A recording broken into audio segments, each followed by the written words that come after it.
Welcome back guys to another video. So आज हम unboxing करेंगे USB sound card. Let's see what we gate.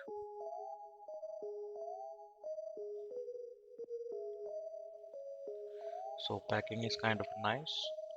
ऐसे कोई बहुत भारी सामान है नहीं, बहुत छोटा सा सामान है। Let's see. Wow, yes, it's like a USB pen drive. तो गाइस आप इसको डायरेक्टली अपने लैपटॉप में लगा के अपना 3.5 mm ईयरफोन को आप यूएसबी में कन्वर्ट कर सकते हैं। अगर आपको वॉइस रिकॉर्ड करनी है तो वो कर सकते हैं। यूट्यूबर्स के लिए बहुत ही अच्छा है।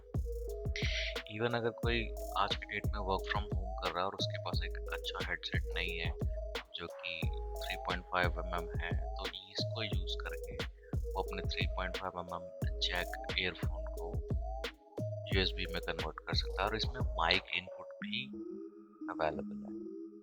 तो आप ईयरफोन अलग और माइक अलग दोनों यूज कर सकते हो। That's a good feature of this. Hope you liked it.